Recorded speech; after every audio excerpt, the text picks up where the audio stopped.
Hey, what's up, you guys? Bloody Jacob here to bring my weekly review of the CWC Originals. This week we've seen Season 3, Episode 15, entitled An Old Friend Calls. And yeah, another pretty good one.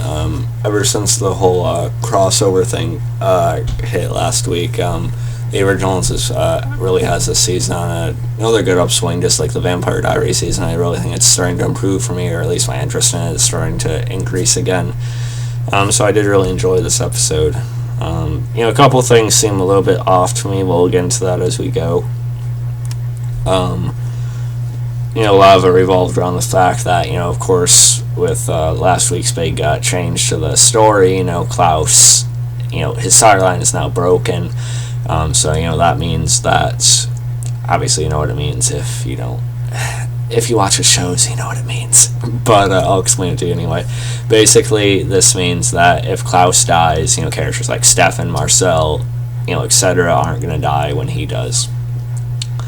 And because of this, people hate Klaus Michelson. The only reason a lot of them were either working for him or choosing not to go after him was because they're connected to so many. He was connected to so many others. Now that he's not, might as well kill off that douche, right? But I love Klaus, of course, but I'm talking from their perspective. So of course a lot of the episode revolved around how paranoid Klaus was of so many of his enemies that are now going to be coming for him. I did think Klaus is a little bit too afraid because he's still like one of, if not probably the most strongest vampire in the vampire hybrid in the world.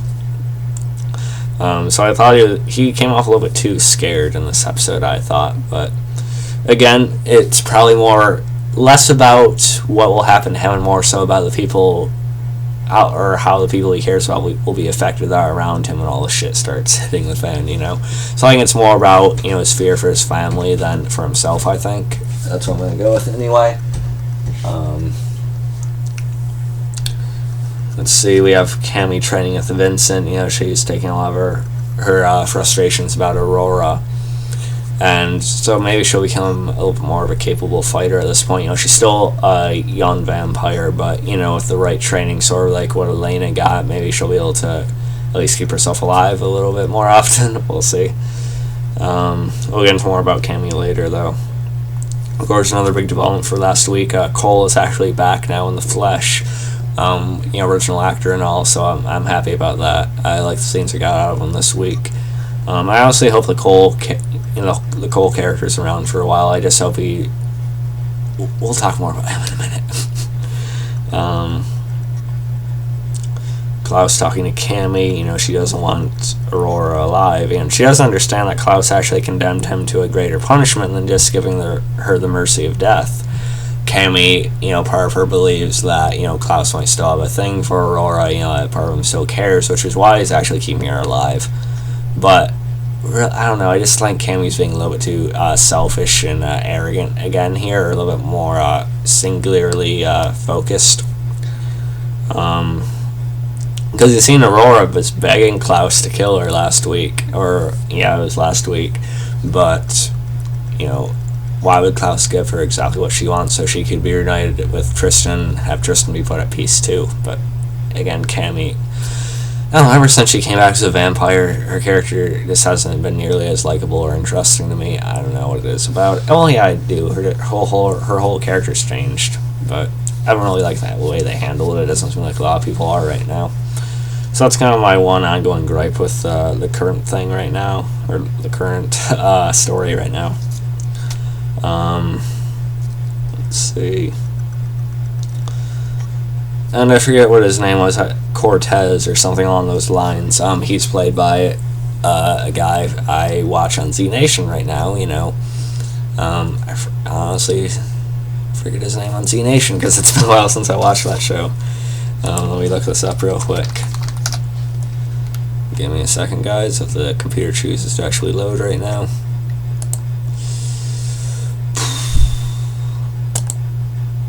It doesn't matter. Anyway, he's on Z Nation, so it's kind of funny to see him on here. A very different show, obviously, but it's still kind of cool to see him in a different role.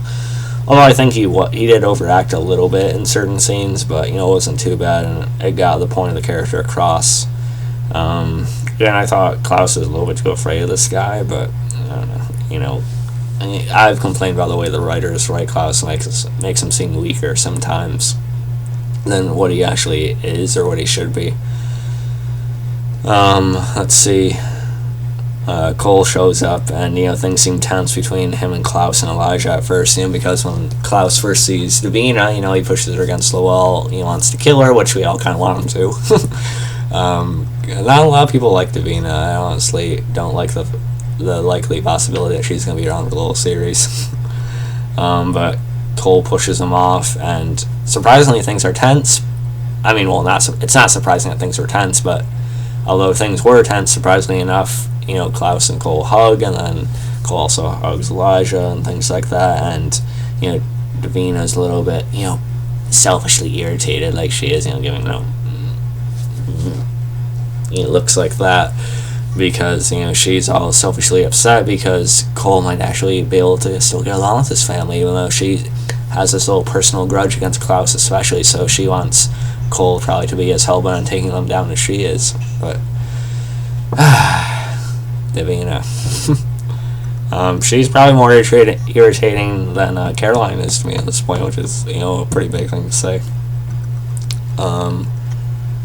Josh sort of questions Marcel still being involved with the Strix. Marcel talks about how the only way he can get out is through a certain mean that's going to go on for a while, but Josh sort of considers him to be one of them now. Let's see. And they use the blood, and it shows where all of Klaus's main enemies would be. And Cortez is the only one in the city. Apparently, a lot of them are actually in other countries. So that gives Klaus a little bit of a breather. Knowing that only one of his enemies is actually so hellbent on coming for him right now. Let's see. In my notes, I keep on writing Z Nation does this and that. Of course, that's referring to Cortez. Z Nation. Why am I reading? It's been a long day at work. Anyway, Cortez holds people hostage in a way, because Cami ends up coming in. And, Parver still cares about people and stuff, which kind of doesn't really make sense compared to how she's been acting lately, but writers.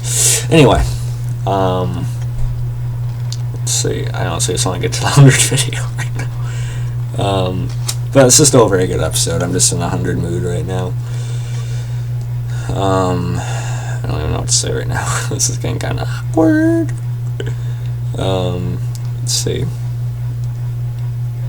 I don't even know where I was looking at in the notes right now.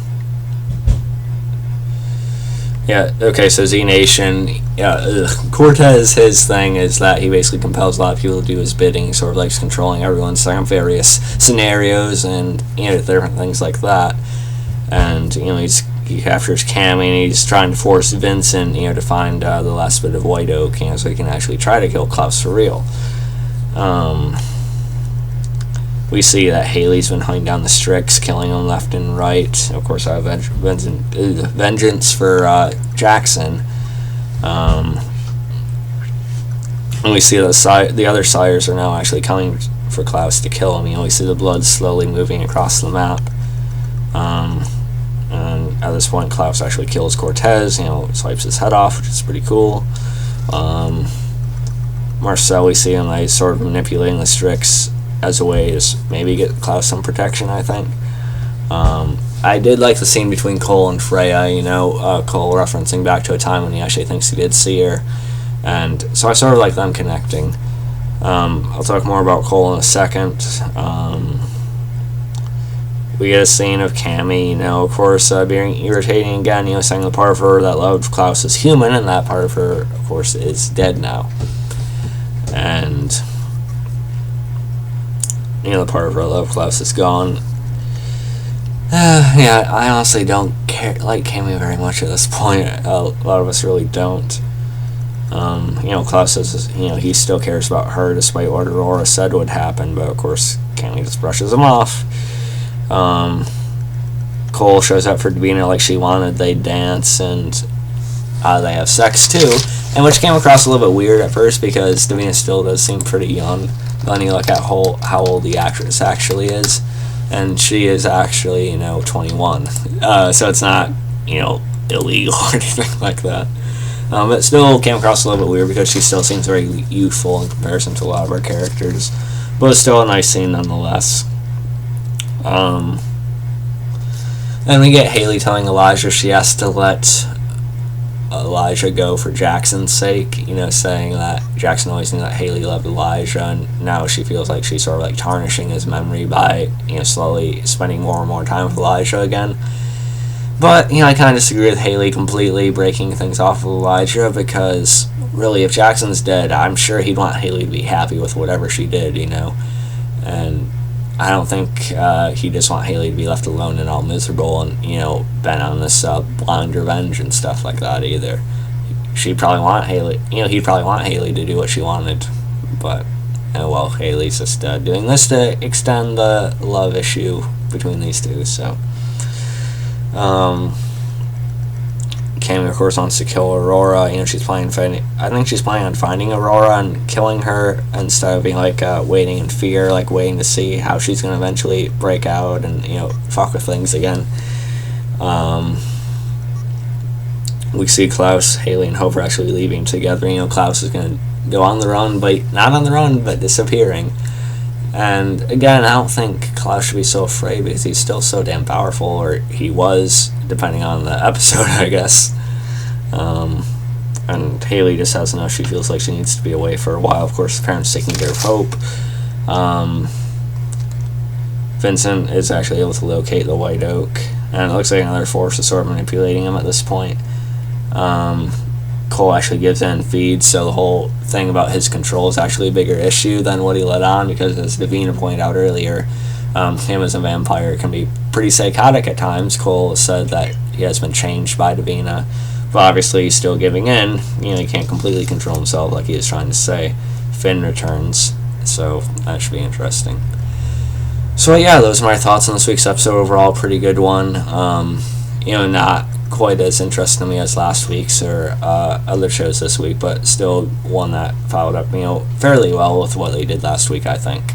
So yeah, let me know what you guys think. Again, if there's anything I don't talk about or you want me to elaborate more of my thoughts on, feel free to leave a comment below. I always love talking about it with you guys. You can follow me on Facebook, Twitter, Movie Pilot, and look for InSpoiledDead.com. Catch you guys next time for my review of The 100, finally, and peace.